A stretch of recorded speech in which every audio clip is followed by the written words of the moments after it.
Imamo že drugi del najnega pogovora o regeneraciji in sicer te bom sedaj vprašal, da mi malo razložiš, kaj znanost pravi o regeneraciji, torej kaj sploh deluje, kar se tiče tehnik regeneracije.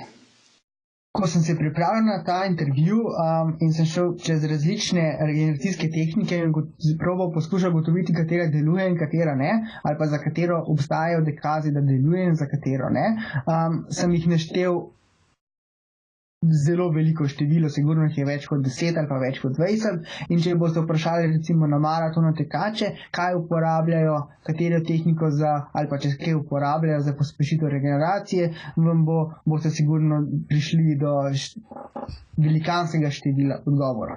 In vsi vam bodo pritrdili, da njihova tehnika pa sigurno deluje. Čeprav si bodo recimo bile tehnike popolnoma nasprotujoče, se pravi, nekdo bo rekel, da je dobro mišico hladiti, nekdo drugi bo rekel, da je dobro mišico greti. Oba bosta trdila, da stvar deluje.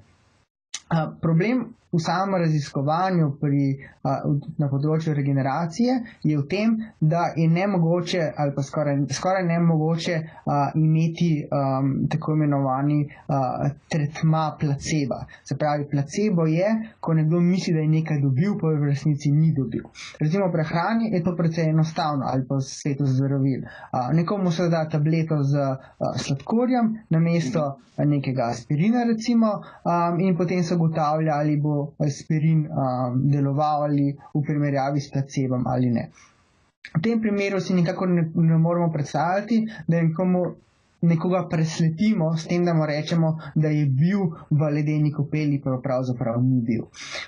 In pri regeneraciji je še drug problem, ki je, da je zelo težko stvar objektivno meriti. Se pravi, če govorimo o performansu oziroma o zmogljivosti, recimo kako se spremeni tekaška zmogljivost, kako se hitro se povrne tekačeva zmogljivost po nekem naporni vadbi, je vse to veliko odvisno od športnikovega počutja. In če se počuti boljše, ko je naredil bil v ledeni kopeli, bo že samo zaradi občutka lahko dosegel boljši rezultat. Medtem ko na molekularni ravni, se pravi v samih celicah, morda ne bo prišlo do nobenih sprememb. In ravno na molekularni ravni, da bi recimo dejansko rekli, ta tehnika je učinkovita, ta pa ni, je to skoraj nemogoče, ker enostavno nimamo kazalcev, ki bi kazali nedvoumno sliko, nedvoumno sliko v tem, ali regeneracija dejansko je bila pospešena ali ne. Torej, na nek način, za moje pojme, večina regeneracijskih tehnik deluje temelji na efektu placeba, ki pa je seveda pomemben del in dejansko pozitivno vpliva na vse skupaj.